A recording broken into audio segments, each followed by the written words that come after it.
Good evening, everyone. Welcome to today's webinar organized by Algorithm.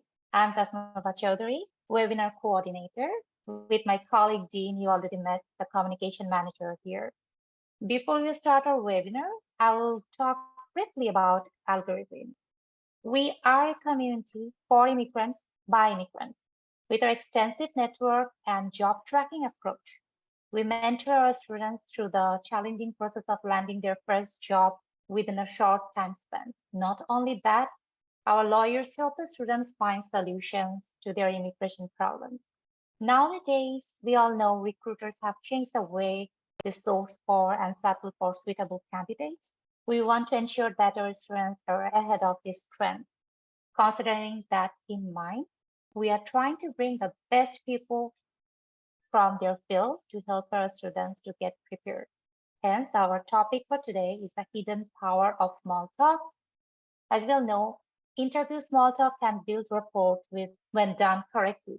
Finding common ground with a recruiter is a great way to make them remember you, make you stand out even more, and help create an okay interview into a great one. Okay, yeah. So that's right.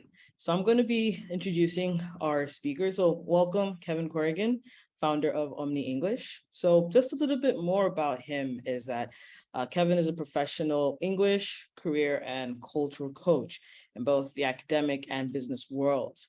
So he spent about 10 years helping international students and business professionals achieve their dreams, navigate the waters of cultural difference, feeling more at home in the US, helping them find jobs, and just breaking through all the different communication barriers that arise. And he's been a longtime fan of global cultures and diversity. And actually, many of Kevin's best friends are from people from other countries. So some fun facts about him are that he's also a visual artist, and he plays bass in various local rock, R&B, and experimental music groups. But what about Omni English, right? Omni English Tutoring San Francisco provides private tutoring in writing, English grammar, master's and graduate degree mentorship, along with other academic skills that will aid international students enrolled in the San Francisco Bay Area academic and arts programs. So Omni English is there to just help students with essays, homeworks, midterm projects, thesis, defense preparation, American university culture, as well as, the latter part, which is job interview training and preparation after graduation. Yeah. So thank you, Dean. At the end of this talk, there will be a question answer session. If you have any questions during the talk, please type them in the chat option. We promise our speaker will answer them, but please do not interrupt by unmuting yourself during the talk. So without further delay, I'm giving the floor to our speaker, Kevin. Hi, everybody, and thank you for that very nice introduction. It's great to be here. It's great to see everybody from around the world and from the United States and all over. It's really cool. So I'm going to share my screen now, and hopefully this will all go well, and you'll be able to see this beautiful. Everybody see that? Yeah, we're all good. Yes. Okay. First of all, I just want to thank the algorithm, the people of algorithm, all you guys. Your team has been great. Been a lot of supportive things that have been happening behind the scenes with this. And one of the things was the team put together this nice introduction page. The one that I had was kind of a little on the janky side, but this looks really nice. It's kind of branded. So I just want to thank you guys for all of your support and your help. Today, the topic of the webinar is small talk, and I'm going to be giving you guys some real nitty gritty and how to do it, sort of like a templates and a little bit of the secrets behind how you do it. But what I want you to really take away from this is something bigger than just the small talk piece, and that is the idea that small talk is part of a cultural phenomenon or cultural behavior that can be leveraged. All right. A lot of times we think about how the different cultures may be a boundary, or it might be something that gets in the way, and that can be true, of course. But the way that I like to present it, and the way that I think it's useful to think about, is that it's a power. It's something we can leverage but it doesn't matter where you're from. And there's certain things in the American business culture, specifically small talk, that they are a little bit challenging at first, and it takes some practice, but believe me, once you start doing it, it gets easier. And also, once you learn how to do it, you can use it in so many venues of your professional development. Like they already mentioned, you know, in your when you're talking to recruiters, in the job interview, it's very, very useful. But not just that, it doesn't stop there. You can also use it networking. In fact, you should. I'm not saying you can, I'm saying I'm encouraging you to do it. Networking, and then once you're in the company, interacting with your team, supervisors, managers, all this stuff. It's just, it's a simple thing. It's it's small, but it's also not small. So that's why we call it how to harness the power of small talk in your career. All right, so first thing I want to do is I want to tell you what we're going to be covering, and I'm going to try to go kind of quickly. I have a lot of content in this webinar, in this slide deck. I don't think we're going to get to it all. So what's going to happen is we're going to make it available to you guys with all of the content. I'm going to put references in here for you, and a lot of stuff that's going to help you. So you don't have to take exact notes, because I know you guys are all doing that. I know you're all writing this down. All right, so here's what we're going to do. The first topic, like I said, is leveraging culture. And I'm going to explain a little bit about that, a little bit of the background, and again, why this is so important in the US to do this in American companies. The second thing I'm going to talk about is the more details of small talk, right? What culture it's based in, and why it's so important to rapport building. Because as many of you know who've maybe worked in companies or who've been in the business world at all, the essence of good, successful careers is basically rapport building, no matter what you do. Okay, so it doesn't matter what industry you're in, rapport building is very important. Not just with recruiters and interviewers, but also with people you're going to be interacting with, clients, people you need to make a sale to rather. So then we'll get into the secrets of it, like how you actually do it. I've got some scripts for you guys. I've got some, they're basically templates. Let's see. So that's going to be the next part. And then the last part where it says cultural, it says 5, that should say 4. I had another thing that I pulled out. I'll fix that before I send it out to you guys. Cultural flexibility and benefits, that's something that is a kind of an addendum on the end of it. And I don't think we're going to do too much on that tonight, but you'll be able to see it when you look at the deck itself. All right. So the first thing I want to get into here, and this is a little bit, again, that background, the cultural iceberg. Anybody, like the people who study culture, cultural scholars, cultural experts, they all use this metaphor. And I think it's pretty interesting, actually, because what it does is it breaks it down into these 2 parts. And the part on the top part of the iceberg is it's called surface culture, but this also just means the culture that we can see. It's a culture that you immediately perceive in the environment that may be different from what you're used to. And there's a lot of examples we all know. Like, for example, you go to Japan and you bow to greet somebody, and also when you leave, that's a surface culture. It's something that we can see. Underneath that, the stuff that's supporting it and feeding into the surface culture is called the deep culture. And these are the values and some of the attitudes, behavior, or deeper behaviors, assumptions, traditional perspectives, and they kind of form and feed into what's in the surface. So again, talking about small talk is actually rooted in certain things about American culture that you're going to encounter, right? It's not this weird epiphenomena that's not connected to anything. It's actually based in some deep roots in American culture. So I'm going to talk a little bit about that. The other thing I want to say about the cultural iceberg is sometimes it's not going to be possible to see what the deeper, actually, obviously, most of the time it's not possible to see what the deeper culture is. But if you spend long enough in the country, you'll start understanding some of it. And maybe you already do to some degree through movies and TV shows and whatnot. So this is something that I like to use. It's the metaphor of the iceberg and the Titanic. And why am I using this? Well, sometimes we get a little bit for people like myself, even who are fans of culture and really appreciate it and have a love for it, sometimes we get caught in the fascination, right? And maybe the beauty of it or the appeal of it. And we're not paying attention to the part where we need to understand on a deeper level and maybe utilize. And then when that happens, then there can be a collision, right? So the message of this webinar, if there is one, is to maybe start to understand that and then think about how you can use it and take advantage, and not in a bad way, but in a good way. So the next thing I want to say about is this, America. Now I have 2 slides for this, and there's a reason, because the first slide that I have here is kind of the traditional viewpoint of what America is about. It's like, it's got a lot of the archetypes and the icons, cowboy hat. Like if you're, I lived, for those of you who are in Texas, I know that we have a couple people here tonight from Texas. I lived in Texas for a long time, and so Siam knows that we were joking about how I was going to wear a cowboy hat to the lecture and do it in a cowboy dialect, but I'm not going to do that, obviously.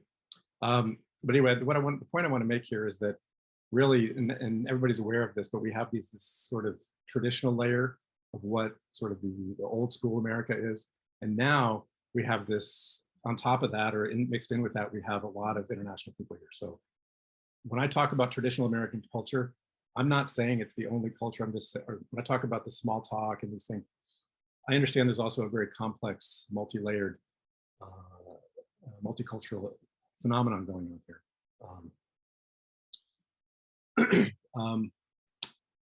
So the cultural dimensions that I just want to mention real quick that are going to be important. Again, I'm not going to say in this webinar, I'm not going to say everything that I have written down here, but there are a couple of things that are important to understand about the US that relate to not just small talk, but some other things that you guys have to do to be successful in your careers.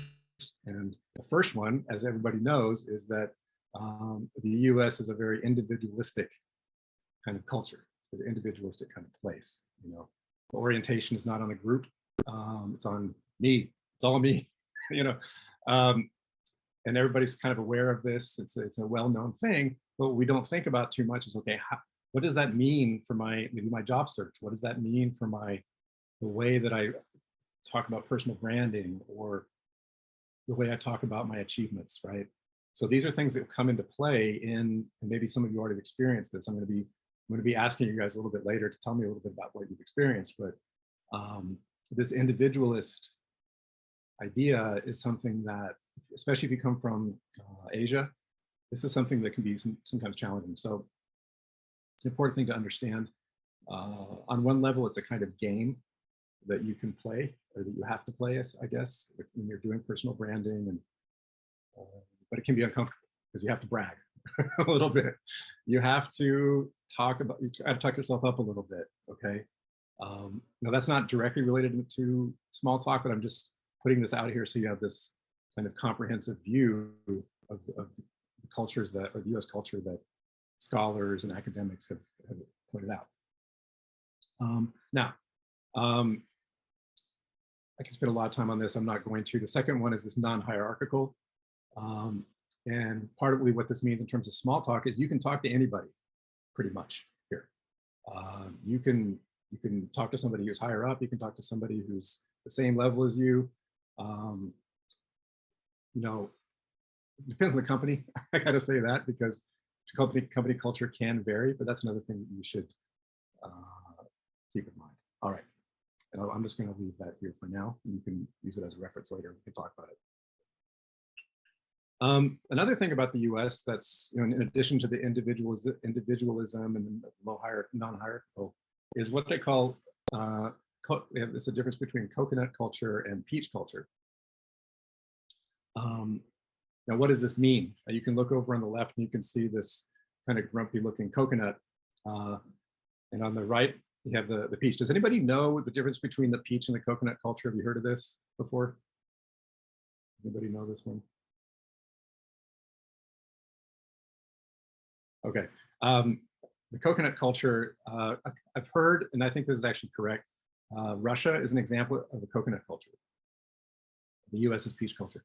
Coconut culture, it's like the people are kind of hard and hard to understand, hard to get through to on the outside, but on the inside they're very soft and they're kind.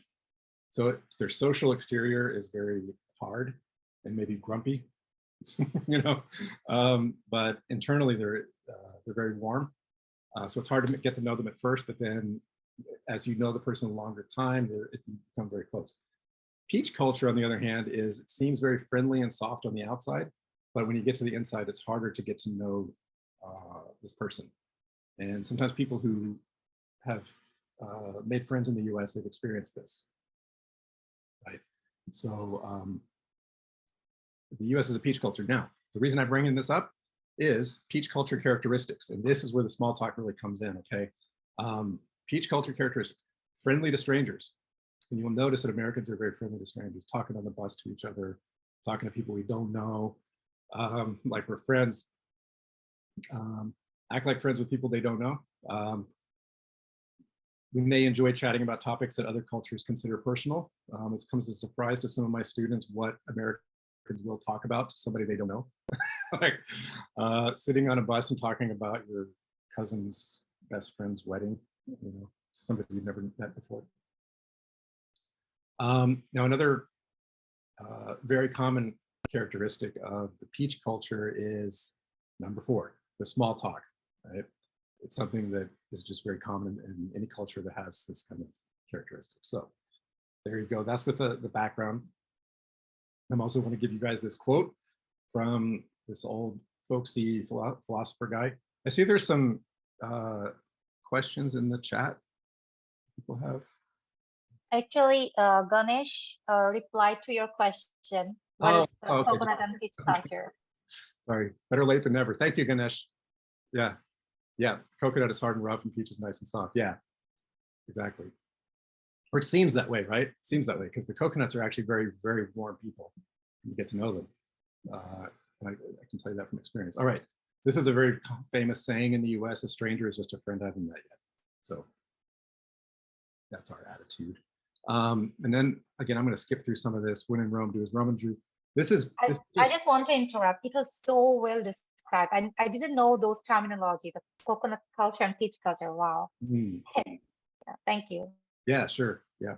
I know we have to get through this. So this is when in Rome, do as the Romans do. Another famous saying, you know, there is a thing about culture though, that you have to look at the phenomenon, look at the behavior, and then determine your comfort and your ability to adapt to it, right? And then you use that as a starting point. So in the coaching that I do, you look at the behavior, and a lot of people, they're not comfortable. And so you just do a little bit. It's like a baby step approach, but you're always keeping in mind that you're not changing anything really about yourself. You're not losing your culture when you do this. You're not distorting who you are. You're not changing who you are. You're just using it's like a technique. Okay, it's just a technique to help, like I said, that you can leverage, right, to have better results in your job search and your career in general. Okay, so when in Rome, do as the Romans do, but you don't need to become a Roman. You're just kind of doing some of the dance moves. Okay, that's it. It can be, but it's also something you shouldn't be scared of. That's the other thing, even though it's scary at first. It gets easier. I talked a minute ago about how small talk is one of the crucial elements of building rapport in business. And you can do a search on Google. I've done it myself while I was preparing for this, on the benefits of building rapport in business. And there's, as you can imagine, there's huge numbers of articles on this topic. But the benefits are basically endless. You're creating relationships with other people. But the ones that I wanted to highlight for you guys, again, we've already talked about, improves job interview performance. Now, that's the main thing right now that a lot of you are concerned about. Talking to the recruiter, the hiring manager, maybe you're doing the informational interviews, coffee chats through LinkedIn, you know, this kind of thing. Using the small talk technique that we're about to look at is going to help really smoothen up. Is that a word? Smoothen up? No.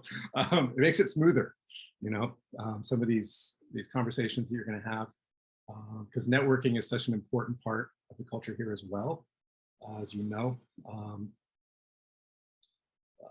So that gets you to the interview, you know, the networking, talking to their, maybe doing a coffee chat, an informational interview, meeting people inside the company already.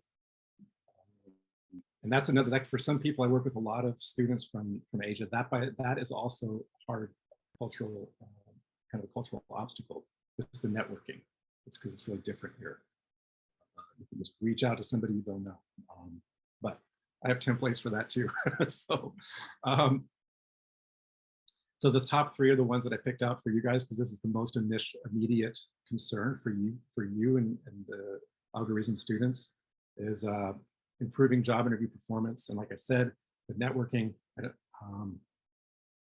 But then when you get into the job, increasing your chance of promotion, being able to build rapport, being able to create those relationships with people cross-culturally and cross-functionally, building relationships among teams.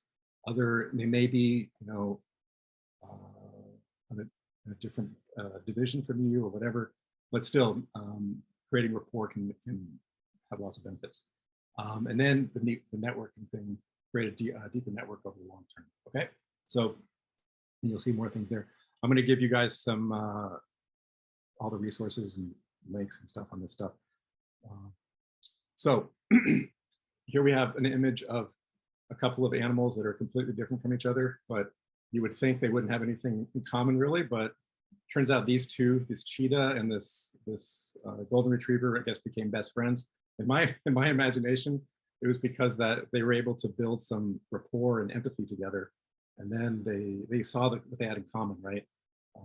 Commonality. That's the whole thing. They're both hunters. They both probably like the same kind of bird. I don't know, or same kind of food. But once you can do this, you're going to find a lot of unexpected allies and helpers along the way. Right? So, for all these reasons, I say small talk is not small. It's a small thing, but it's powerful. Okay, and I hope that after what we talk about tonight, you'll have a little bit more understanding of how to do it. So that's basically the context, and I'm going to get into the real nitty gritty, how you do it. Does anybody have any questions or anything they want to share right now, or give an experience of small talk that you've had or question you have?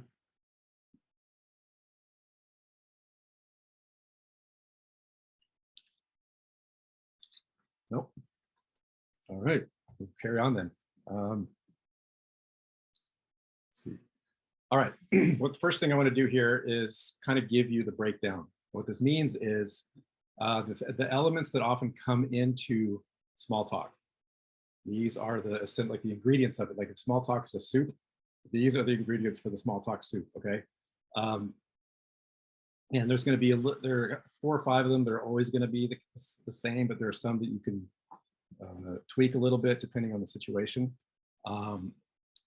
As you can see over here on the right, you can see the Avengers in the morning meeting, not having small talk with each other. So let's break these down a little bit. So the first one, and this is about showing curiosity, right? Curiosity about your recruiter. Well, maybe it wouldn't be the recruiter in this case, but the person you're talking to, let's say. Something about their background, where they're from. And I'm going to give you guys some questions a little bit later too, so don't worry about that. I'm going to give that to you. But that's an essential element. Curiosity and concern maybe about the other person's side. Sometimes we get really caught up in the fact that we want the job and we need something and we have an agenda, you know. And I've been guilty of this myself, so I'm not pointing fingers at anybody else, but we forget that it's, you know, that person over there is they like talking about themselves, and showing the curiosity can open them up to us in a way that, you know, we might not imagine. Then the detail of that is using WH questions, primarily what and how, but obviously how's not a WH question, but you get my idea, get the point. We'll get into that a little more in a minute. The next part is actually really important, and it's something that's I find is that because I spent a lot of time in other cultures. I think it's a kind of a strange thing about American culture, to be honest with you. And especially in California, for those of you who live here, you probably know this, like, oh, wow, oh my God, yeah, like, that is awesome, that kind of stuff. You know, that emotional expression of a feeling or it's like conveying your enthusiasm, you know. You don't have, like, as I tell my clients and students, you don't have to do it the way Americans do it. You don't, but just expressing it a little bit can be helpful, right? And that also can show empathy, which is also a big part of empathy is a big part of the rapport building. And even though this seems like it's not really doing empathy on a big scale, and it's not, but it is empathy. It's like somebody has it. Okay. So the little strange, I shouldn't call them strange, I'm calling my own culture strange, right? But to me it is a little bit, because I'm an introvert. It doesn't seem like it right now probably, but actually I'm an introverted person, and cultures can be introverted. There can be introverted style cultures, you know, and for people who, and again, 90% of my clients and students have been from Asia. I'm talking about China and Korea and some of these other countries. This kind of overt, high octane emotional expression is very uncomfortable, and it doesn't seem appropriate in a business setting. Let's also say that, you know, and I kind of agree with that, because I'm also more of a restrained person, even though my friends tell me that's not true, but I think I'm restrained. So this expression of enthusiasm and empathy. The next point that's very important, and maybe you have already talked about this in some of your sessions in the mentorship, sharing common experience.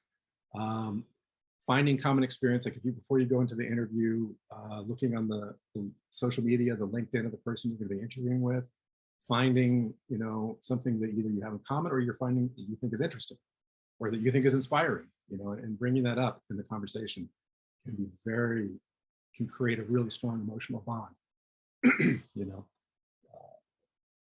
And you might be sitting there going, why is he talking about emotional bond? We're professionals here, right? But the thing is, everybody behind their professional facade, behind them, their mask, everybody's an emotional human being, right? So if you can connect with that emotional human being, you get better results. Let's just put it like that, right? And you know this. I mean, all cultures, everybody's like this in all cultures. It's just the way we do it in the U.S. is a little bit different. That's all. But all cultures do this. All cultures, everybody's emotional. We just express it differently, right? So sharing the common experience. Now, this next point where it says know how to pivot. This is something that's my own. It's like my own invention in a way, or my own addition to this skill set. I mean, it's because I've had so many clients and so many students who have said to me, and maybe you guys feel the same, you can tell me. They've said to me, I can't do small talk because I don't know what to say. Or I don't know what they're talking about. That American guy is talking about something, but I don't know what he's talking about. So I can't say anything. Like, I don't really know about baseball, or I don't really know about whatever Netflix show. That bullet point right there, know how to pivot. This is a technique that you can use when you're in that situation, okay?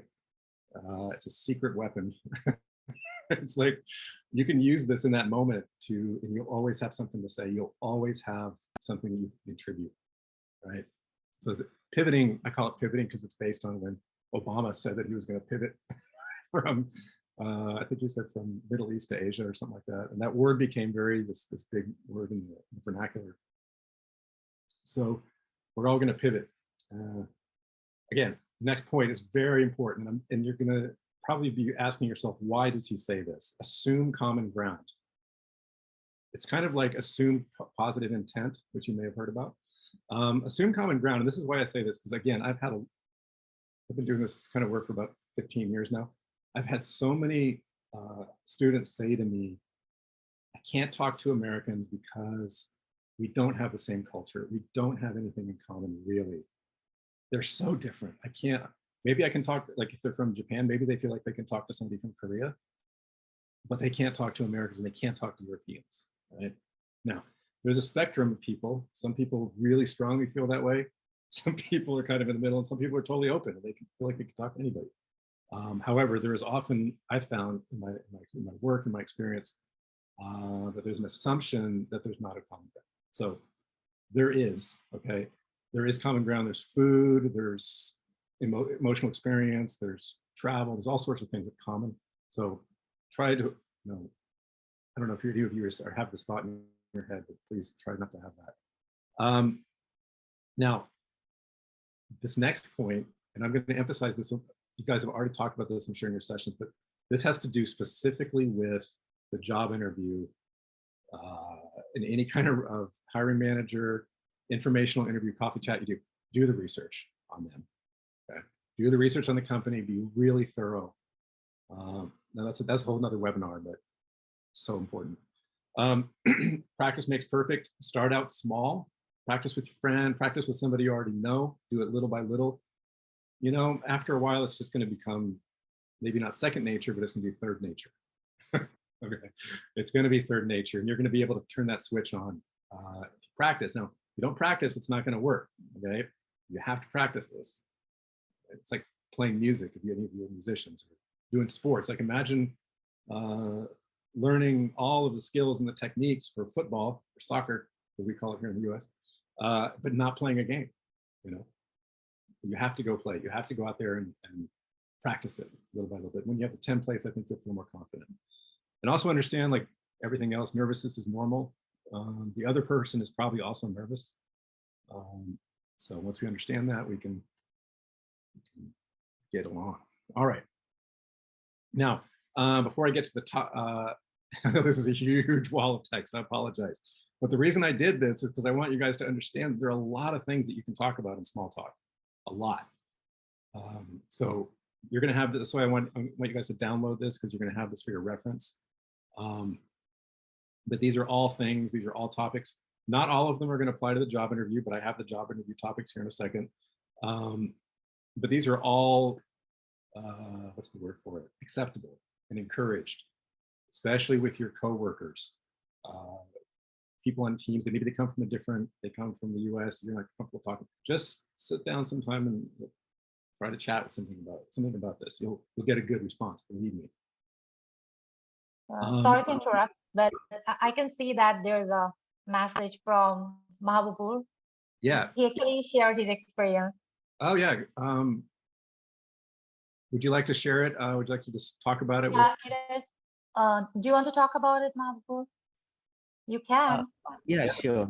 So I was with my colleagues at the car. So we were traveling somewhere for the official purposes. But they were talking about mostly like the childhood and how they brought up. But they were not alike my, like when I was brought up, or at my childhood, there's a lot of dissimilarities because of the cultural difference and everything. So that time I had nothing to say about that. I was all quiet, but suddenly they were just talking about the traveling. Then I picked that up and I emphasize on that part a lot so that I can participate more in their conversation. Yeah, exactly. Yeah, that's great. Because it's easy to sometimes get focused on the thing that is not working, like the topic that we can't relate to. But you did exactly, that's kind of the pivot. That's what I was talking about before, is to find that, because maybe even if, how much were they talking about travel in with all their childhood talk? How much percentage was it? Sorry, I didn't hear you. Can you please repeat? Well, you mentioned they were talking about their childhoods, and that was kind of hard to relate to. But then did they shift the topic into travel, or how did that happen? Actually, they were telling like because one of my colleague was from Florida, so he told me that her father bring her for surfing and anything else like. So then I picked that up because I also like the falls, the ocean. So then I like shifted them over like for traveling to go somewhere else, exploring new things. Right. Yeah. Good. And so you took a little, like maybe in the whole field of what they were talking about, maybe the surfing thing was a small piece, but you got them, and then you I converted them into that part. Well, hey, you know what? This is really, I mean, I want to say something about this, because you might think, again, small talks are important, rapport building is very important, but you might think this is not an important leadership skill, but actually it is. And let me tell you why. because leaders have to be able to control messaging. They have to be able to determine what people are going to talk about. And this kind of skill that you just did means that you can set a context. You know, Yeah, thank you. yeah, it's a great skill. Yeah, very good. It, uh, it's something that's gonna, if you keep cultivating, it's gonna help you out a lot. And so you got a positive response from them? They all started talking about travel. Yes, because I had a lot of experience in traveling, so they were very amazed by my experience. So yeah, I was delighted that time. Yeah, that's great. Awesome. I'm not going to go through these piece number by number or point by point, because you can read them for yourselves and you're going to have this. There is one, though, I want to point out, and it's almost the last one. And it's the regional topics. And this is one that I want to encourage you, especially when you first start getting to know somebody. And even I think even like a networking event, you could definitely do this, use this one. And the reason that it's the where are you from originally, because the reason this is good, and you can do it, well, I don't want to complicate things. The reason this is good is that the US, if you've lived in different parts of America, you know that there's a lot of differences in the regional differences, like Northern California, Southern California, California, Seattle. I mean, this is Pacific Northwest, but the Southwest, the Southeast, the Eastern Seaboard, the Midwest, so many cultural differences and different that people are really, they love talking about it. So I encourage you to use that one when you can. All right. So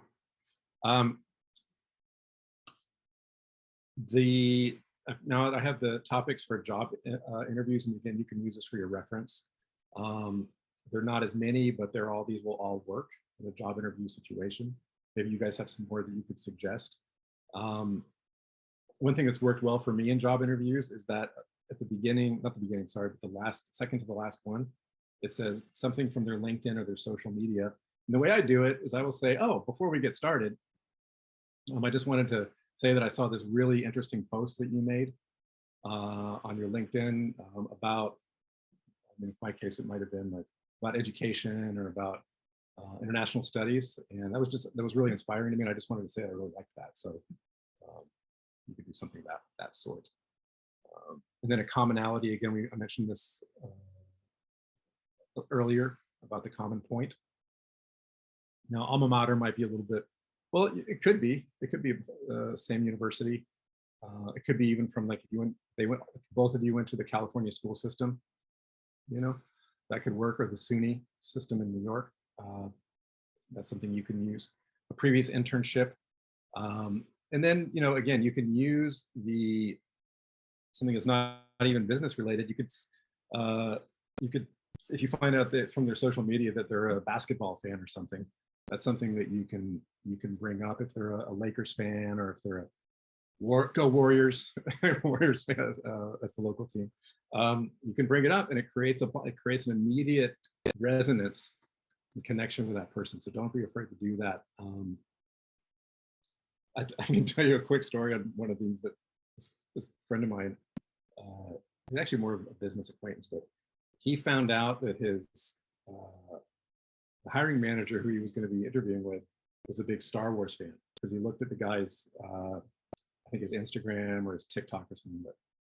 But so this person that I know, he wasn't really, he liked Star Wars, but he wasn't a huge fan. But he went and he bought, the guy was a fan of the Mandalorian series, like the most recent one. I don't know if you're familiar with that one, but so this guy, he went to the store and he bought a baby Yoda thermos, so you could put coffee in, right? This was before, I think this was before COVID, so it was in person.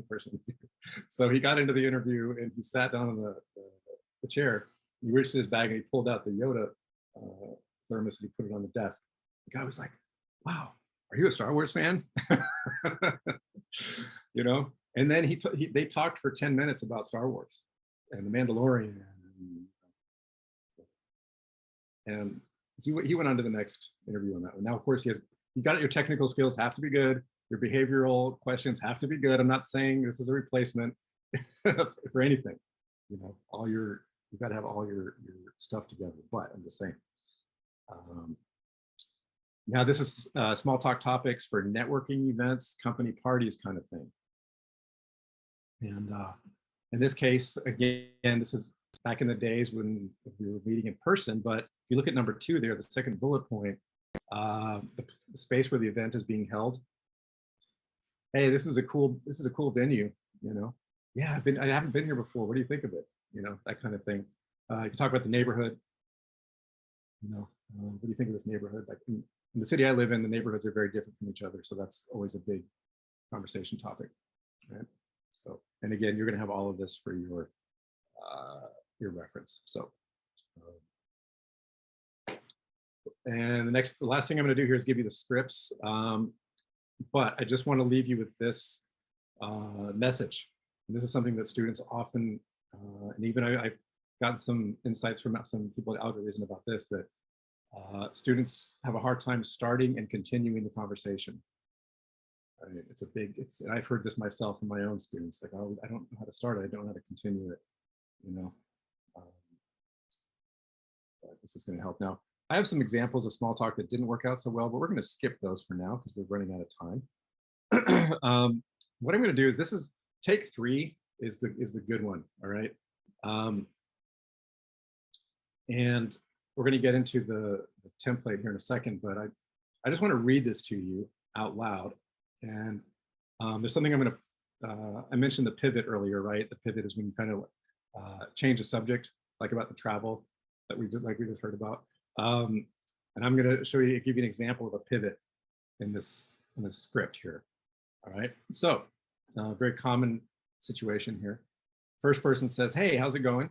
And second person, you know, kind of common, "Not bad. How was your weekend?" And then he says that word. I'm not going to say it in the webinar, but it was great. The girlfriend and I went down to LA, and we just got back last night.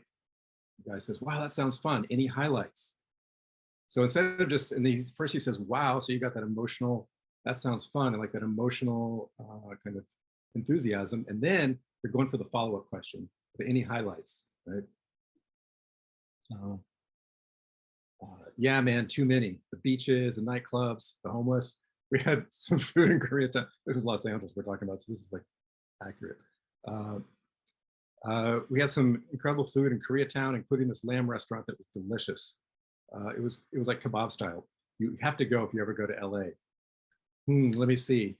Yeah, we also saw a Dodgers game. I'm not too much of a Dodgers fan, but it was really fun. Right. And then the person says, "Wow, that sounds awesome. You know, I've never been to LA," right? Because I've heard students say, "Wow, I don't know what they're talking about. What can I do? I've never been to LA. I've never been to Las Vegas. I don't know New York. What can I say?" But what he does here is he pivots. He says, "But speaking of lamb," right? So he kind of changes the subject, right?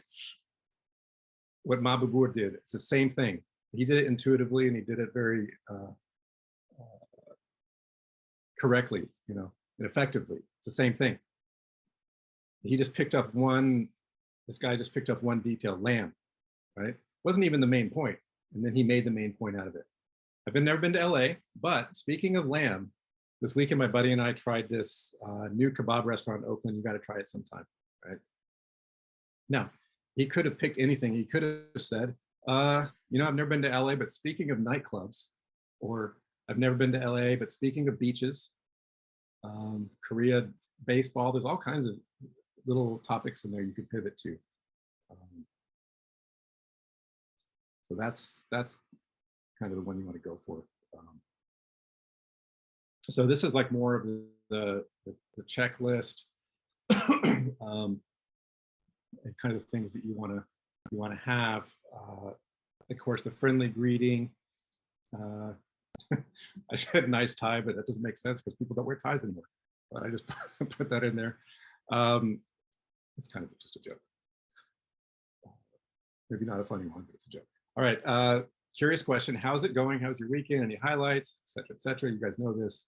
And then the good listening, making those little comments. Oh yeah, I hear you. Yeah, that makes sense. Yeah. Or no way. Or That's cool.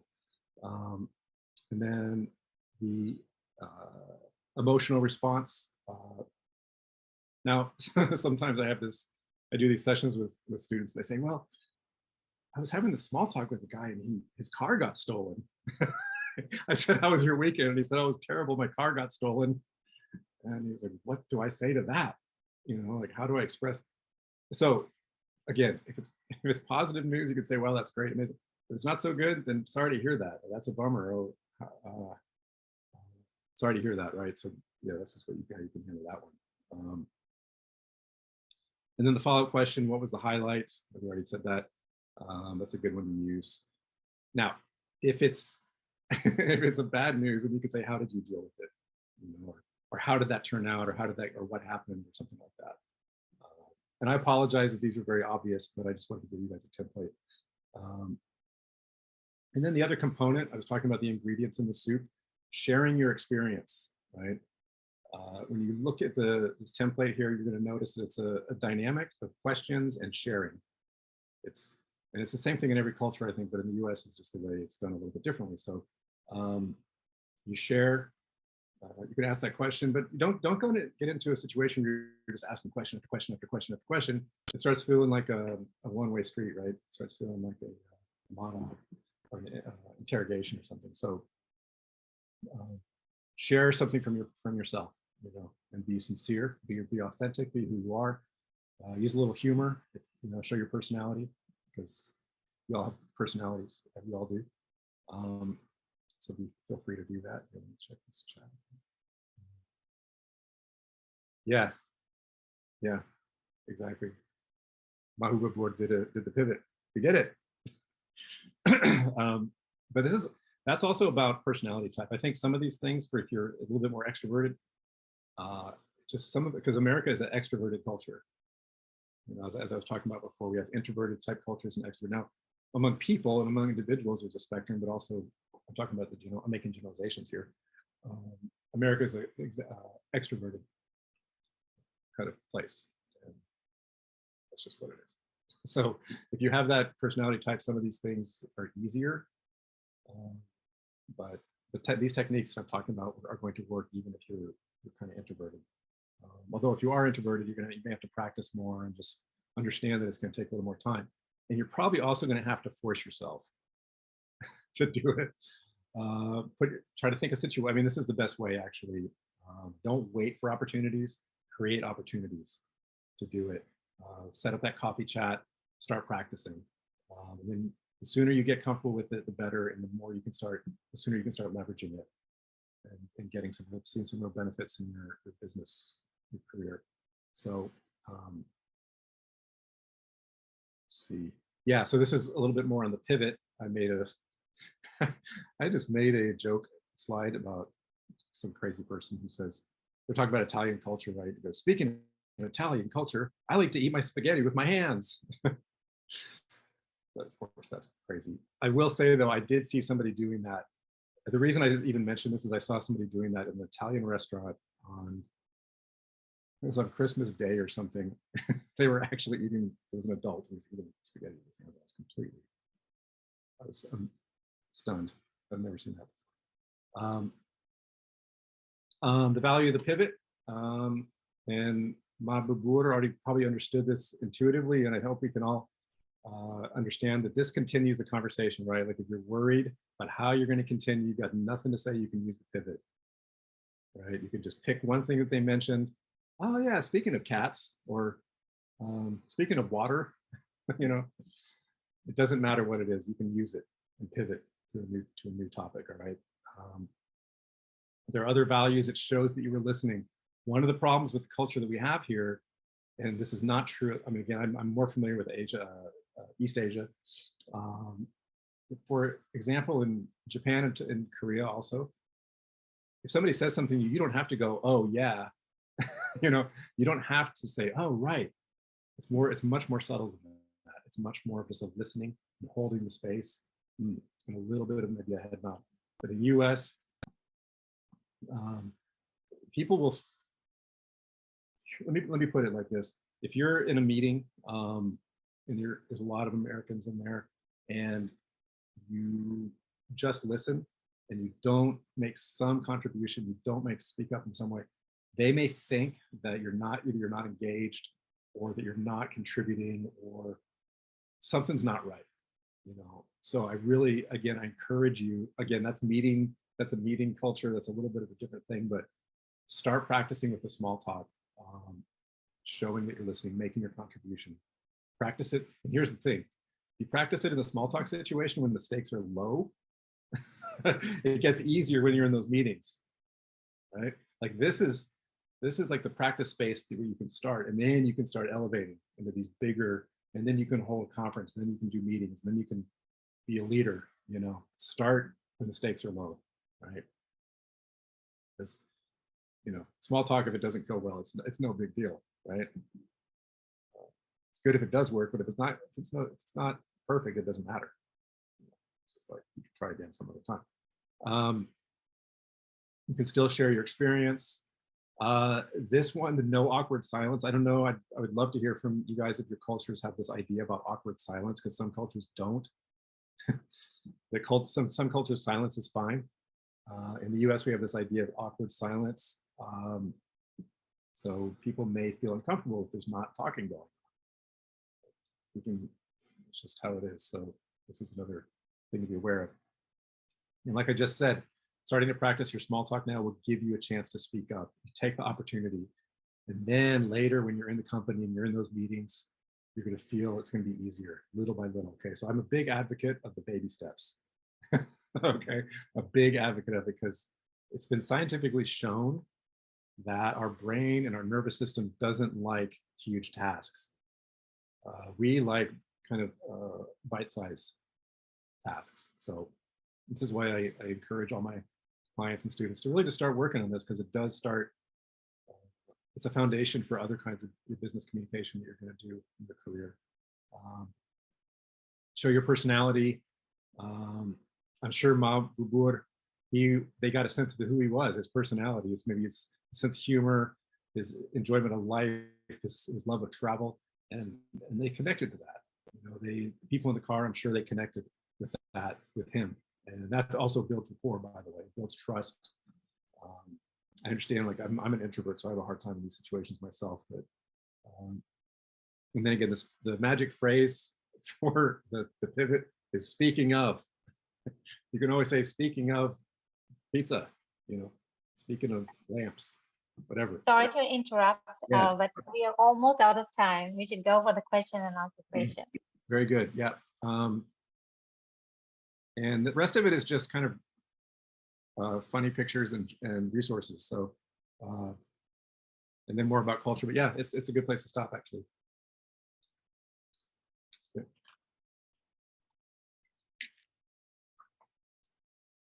So, how do you want to do this, Dean? Do you want to, or? So before we go for, actually, Ganesh, he said something. He said not to be political, but talking on the subject of pivoting. Killing Conway is the best one I have ever seen. That's great. Yeah. Well, I mean, these political types or they work in the media. Yeah, they're masters of this. Masters of it. But I'm telling you, like, okay, let me just give you another scenario that you might face when you're in a company. Maybe you already have. Maybe you're in a meeting and you've got your data, but you're not 100% sure of it, right? You're not, what are you going to do?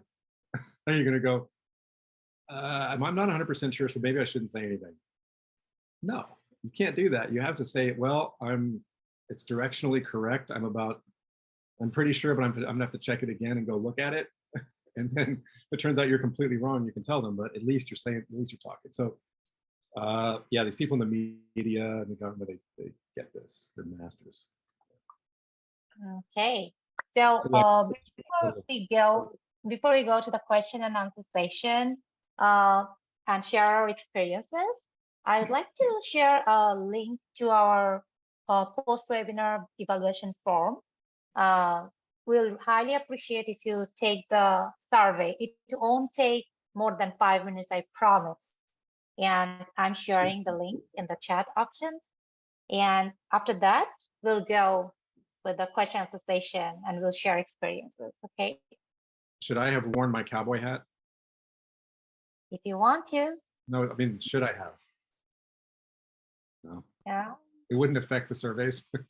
And no, I don't think so. I think someone just joined us. That's been. I think you missed the webinar, right? I don't know if you can hear us, but okay. So the responses are completed. Thank you so much for taking the survey. We Yes. really appreciate that. Yes, thank you. Yeah. Now let's go for the question answer session. Yes, questions and answers, or if you have any experience of this casual conversation culture we have here in the US that you want to share. Maybe you can share what you did when the conversation was not in your favor, how you pivoted the whole thing, any interview experiences or something. Yeah, the job interview is a big one because there's that breaking the ice at the beginning of it. Yeah. Hi, I'll go since Oh, beautiful. that's okay. Yeah. Yeah. I think when I just got there's a job interview quite some time ago. And most of the time you end up just talking about the weather, which I try to avoid mostly because the weather is Weather is the weather. yeah, the weather is the weather, which I try to avoid. But I always find it useful to always find some kind of common interest with the recruiter or the hiring manager. And that always pans out well. And the whole reason why I'm here is also because of small connections I've made on LinkedIn. And, I spoke to Anna and she told me to, hey, join this webinar, it'll be cool. And okay, I'll hop in and see what's going on. But yeah. Yeah, I agree. The weather one, I mean, I have to say though that because I live in San Francisco, the weather, like the expression here is if you don't like the weather, just wait 5 minutes. So it's constantly, it's changing. We have microclimates and it's just crazy. So I think here it's a certain thing, but yeah, I agree with you. It's So Ivan, you're from Philadelphia? Yeah, currently I'm from Philadelphia, but I'm actually from Malaysia. So the weather in Malaysia is pretty but just hot. there's a saying, right? It is always sunny in Philadelphia. Yeah, it's also always sunny in Malaysia, so there really isn't much to talk about, honestly. Yeah, right, exactly. So you have to customize it. And I like what you said a lot about the commonality. That's a deeper one, right? That's the one that, like the Star Wars example I gave, and I'm sure we all have some examples of this. You can really get in closer to the person pretty quickly on something like that. So, paying attention to their social media, looking at their LinkedIn. Where did you find the commonality? Was it on through LinkedIn? Honestly, people don't really share anything too personal on LinkedIn. I guess that's a norm, but I tried looking for the recruiter's Instagram, and apparently she's a big foodie. She takes a lot of food blogs, I guess, or vlogs when she's eating out. So I kind of found, that, and hey, I ate at this restaurant too, or something like that. Yeah. Yeah, that's good. One of my clients, she just had an interview at UCLA Anderson School of Business. And she found out that the person who was going to be interviewing her, of course, she was very accomplished, but she was also like this person, she was a foodie. She used to run some kind of culinary magazine, but she found that out through some research and looking at it might have been her Instagram, I'm not sure, but same thing. She talked about it and they bonded, because my client's also really into food. She's from Portugal. She loves food. So they talked about that for 15 minutes, so. Yeah, social media is a very powerful tool, so do make use of it. Absolutely, leverage all this stuff. Yeah, definitely. Anyone else to share something interesting and informative? Thanks, Ivan. Thank you so much.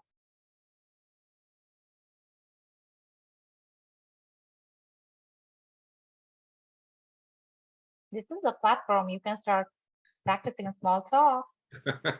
Maybe try a little bit. Is there anything that I didn't provide that you would like to have that you would like to hear about, something that wasn't in the lecture, because I do leave things out. It's been known to happen. Actually, I do have a question for you, Kevin. Just out of curiosity, like, what's your background? Where were you before you got into this? My background is in academics. I was a graduate student in English literature. My father's a scientist. My parents are both very academic people. I grew up in this very kind of I don't want to say highly educated, but that kind of environment.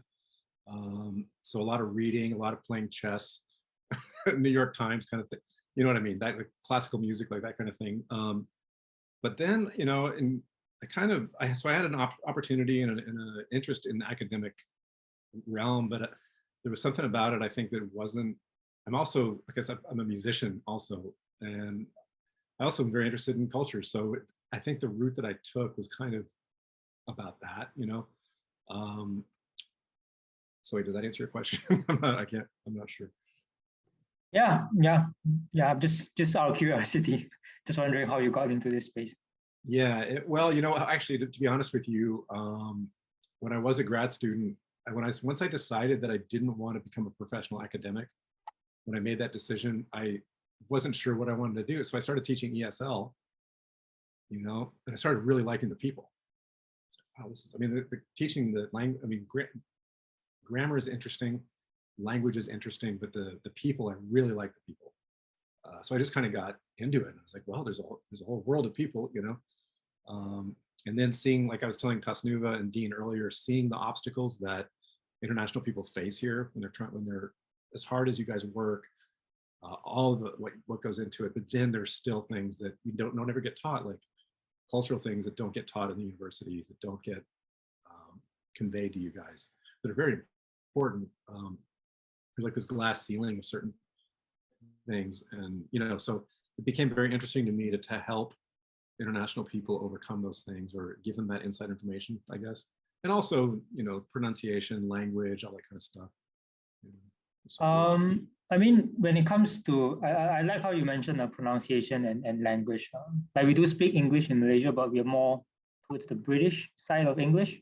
So there is tomato, trunk, boat, sidewalk, pavement, you know, all kinds of differences, which I kind of had to pick up when I first arrived here. And I also do agree with how hard is it to, as an international student, to really navigate, especially job searching here in the US. Yep. I left when I just graduated. I only had like 6 days left to secure a job. Wow. So I was already, you know, packing my bags. I was ready to, you know, get the flight home. But eventually I did land an offer, and I was really glad. And I'm at I moved away from that company. I'm in a different company now. So yeah, I definitely do agree. And algorithm and what you guys stand for and what you guys do is amazing. I wish I knew you guys earlier. When I first graduated, to be honest, I really wish I discovered you guys much earlier, and Kevin as well. Lots of very useful insights. And yeah. It's never too late. You're welcome to participate in algorithm in any way you want. And during school, I was also I was working in the international admissions department for about 2 years. So I also have a lot of experience, like guiding new, you know, international students that just arriving from somewhere else into the US, how to get around, where's the dorms, and things like that. So really appreciate everything that you guys are doing right now. Yeah, no, you did a lot of service too for them. I mean, even those little things, I think, are huge. I mean, we think about strategies and how do you answer behavioral questions, but helping somebody find like where the bank is and where to deposit their money, where they can buy furniture, how to pay their electrical bill, you know, that's critical stuff too. So yeah, it's all important. Okay. I think for me, like what you're saying really resonates, because with algorithm, there was something about the way that they approach this whole issue that resonated a lot with me. So I appreciate what you're saying about algorithm too. International, they're coming from, they understand the perspective, I think. You know, and there's a community there too that I think they're trying to build a community, which is what we don't have when we come here as international students. We don't have. Yeah, as we say, it is a community for immigrants by immigrants. For immigrants by immigrants. That's it. Yeah. Okay, perfect. So do we have any more questions? Thanks, Ivan. Thank you so much, Ivan. Thank you. Mahabubur, Biplov, Mazidat. Anyone wants to share anything? No, we are good. Thank you. Thank you for this session. Okay, thank you so much for attending. And if not, then Kevin, should we call it a day? We can call it a day, Tasnuva. I'm good. Yeah, thank you so much, Kevin, for joining us. Actually, it was really very informative and we learned a lot. I believe I learned a lot. Okay, good. I hope so. Thank you for having me. I'm actually really honored that you guys were willing to do this. And I created this crazy slide deck that has too much information in it, but we can coordinate how we can share that with everybody. So Yes, we'll definitely share that with everyone. So, yeah. Dean, do you have anything to add? No, nothing on my end. It was a great webinar. Thanks so much, Kevin. Oh yeah, thank you. It was my pleasure, and thanks for facilitating it, Dean. That was great. Having everybody introduce themselves, that was nice too. Okay, so goodbye, everyone. Bye, everyone. Take care. Bye.